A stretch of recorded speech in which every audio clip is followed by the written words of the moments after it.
Hello! This week, Queen's greatest hits. Yes, fine choice. So there you have it. That is Queen's greatest hits. So we go through, we'll just have a synopsis of what we've just listened to. Yeah, that was, on reflection, Yes. a brilliant listen. It's an hour. A great hour. It's a great hour. If you've got an hour to invest, you could do a lot worse than that. Bohemian Rhapsody. Yeah, you can't do much better, really. No. As an hour goes, I mean, that's an hour's solid classic entertainment. If you were to watch a film, Yeah. so we're saying 3 songs there are not to the standard of all of the other ones. Yeah. Yeah, that's all you're dealing with. So Well, you got Bohemian Rhapsody, which is admittedly 5 minutes 57. It's long, let's face it. You know, it's long and it's not repetitive though, is it? Oh, it's not repetitive, and some would say that's to its downfall. It's just too giddy, and everybody knows it, but it's too. It's awesome. I never tire of that song, and I'm glad I don't. And all I tire of is that it's the best number 1 ever. You know, on those countdown things, you think, it's going to be Imagine, it's going to be Bohemian Rhapsody. Well, it surprises us all with, you know, Lipstick, Powder and Paint by Shakin' Stevens. Yeah, no, it's fairness. That's never going to appear, really, is it? In fairness to Shaky, it was a good tune. And then we got The Dust, another one bites the dust, which Dust. Yeah, it's not. It isn't. It doesn't float me about that. Hang on a sec. Yeah. Where was in Under Pressure? Yeah, it's not featured on this, is it? It's 2. Is it really? Yeah. Oh yeah. It's 2 later on, isn't it? And then Killer Queen, which beautiful song. And then we go into Fat Bottom Girls and Bicycle Race. Yeah, just absolute beaut. You're My Best Friend. And Don't Stop Me Now. So run me through who wrote those. Mercury, Rhapsody, Deacon, Dust, Mercury, Queen, May. Hang on, Mercury, Killer Queen. Yeah. May, Mercury. Fat Bottom Girls. I mean, Brian May. I mean, you wouldn't expect him to come out with that and Bicycle Race, would you? Was he? No, he wasn't Bicycle Race. Perhaps he was hospitalised at the time. Who? What? Say that again. What did Brian May do? He did Girls, didn't he? Fat Bottom Girls. Fat Bottom Girls. And then Mercury did Bicycle Race. Yeah. Yeah, it's Fat Bottom Girls. I mean, you wouldn't put Brian May to write that. No. I wouldn't stick in with that song at all. No, but it's a good riff. It's brilliant. It was a great. The whole of everything about it is just superb. They don't seem to have collaborated on anything. They seem to have just brought individuals. I wonder if they sort of gave the credit to the person who came up with the sort of bones of the song and didn't really. Right. You know, because they must have all added to it in a certain way. Yeah, so. And they just say, well, you know, it wouldn't have been born because of, you know, if it wasn't for you, so you get the credit for the full tune. Well, that then just put another question mark over Taylor's contribution to this album, because if you could just get away with supplying the bones of a tune, surely he could come up with something that rhymed in this period. You know. Well, he's not been credited with anything there, has he? Which is a really harsh. Yeah. Because when that album is selling year on year, he's getting now. He's getting performance. He's not getting. They might have some crazy arrangement or something, surely. You know, it's a bit cruel that. I mean, he is featured on Greatest Hits too, isn't he? Because he's Radio Gaga, I think it is. Is it? Right. So he has got, but that's not got the selling power of Hits 1, has it? No, but it must still be pretty much up there. I don't think he's short of Bob and Rog. No. But he must be a little bit angry, particularly at We Will Rock You. That's his signature. Maybe he isn't. I don't know. I have no idea. Well, that's his signature little bum bum. Yeah, I suppose it is. Didn't even get a nod. Didn't even get a nod for that. Yes, he must. I hope he's not better about it. Oh. You never know, he might have said, hey, we'll do bum bum. You can have that. I'm bigger than this. Yeah, have it. No, it's your own. So then it finishes Save Me, which is great. Brian May there. Is that side one? Side one. Brilliant. So moving on. So you've taken the old tape out. Your needles come off. It's 1981. Yeah. You're going. What are you thinking about side one there? But you're saying that. I'm saying that is a phenomenal side one. And you've bought Back in Black. Oh yeah. And you've gone side one. Oh, skip that. Side two is a phenomenal side two. So you've got, I would say, a near perfect side one there. Yeah. It is, isn't it? It's the weakest one is a harsh average. Yeah. And then side two, Crazy Little Thing Called Love. I don't know how. Yeah. That's the opener on side two. Side two. So you'd be thinking, what on earth's coming next? Yeah.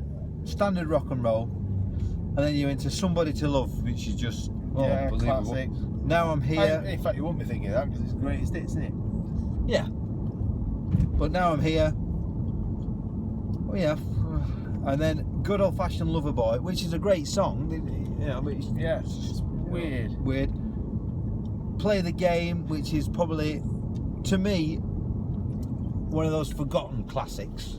That Play the Game. It's not, when you're picking this album up, that isn't a track you're playing. You're not putting that on this album.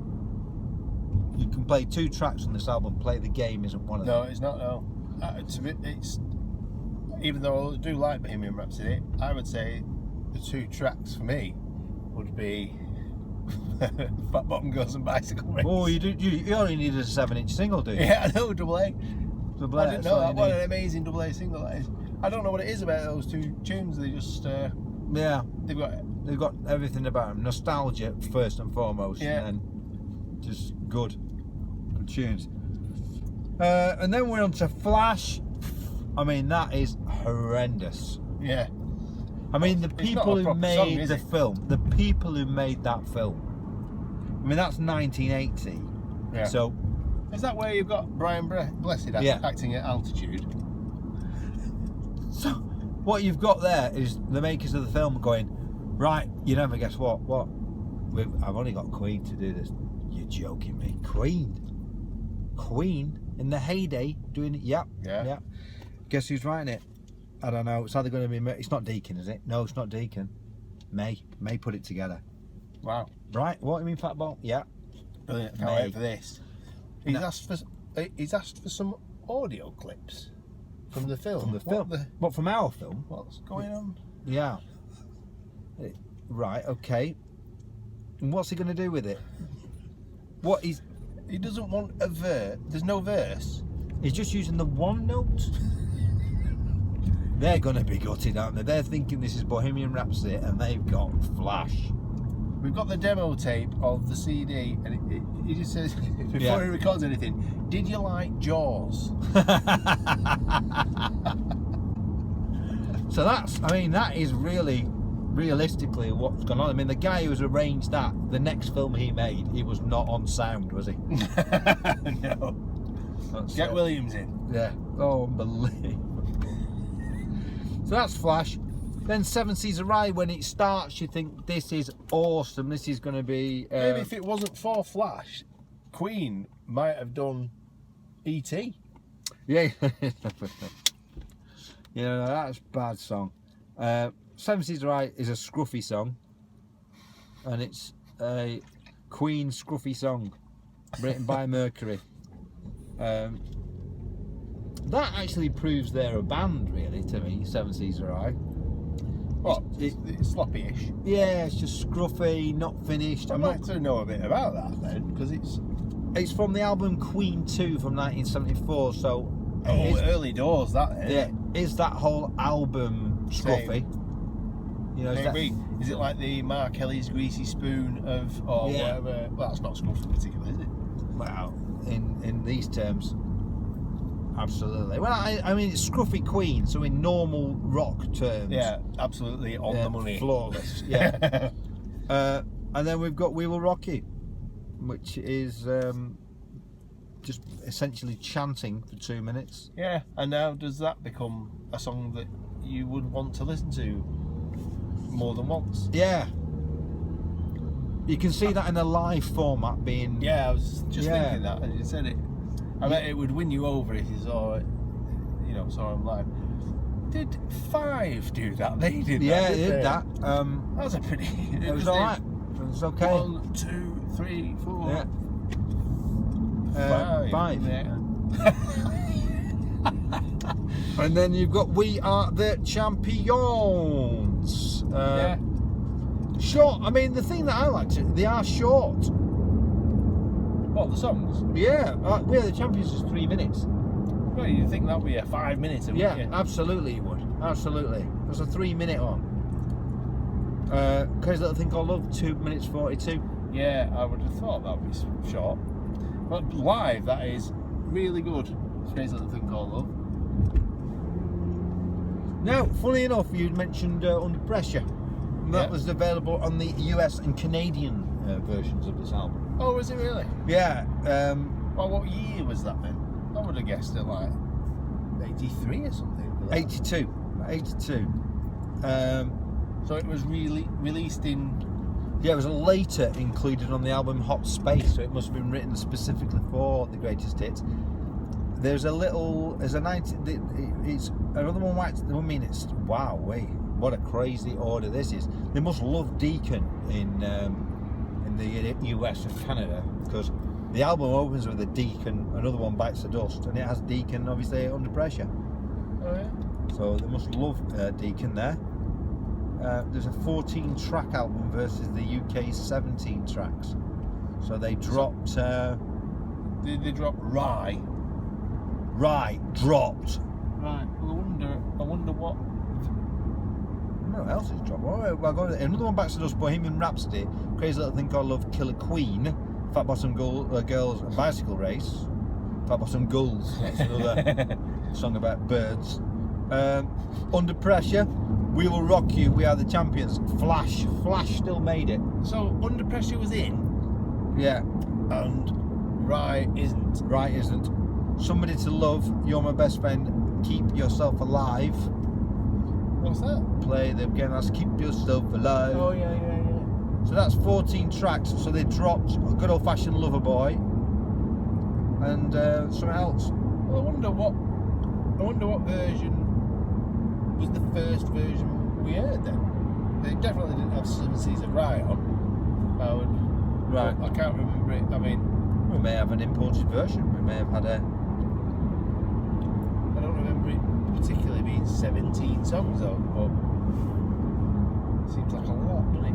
But it's only an hour, and it passes because you're very entertaining. Yeah, 58 minutes versus the 47 minutes we've just. 57 minutes we've just enjoyed.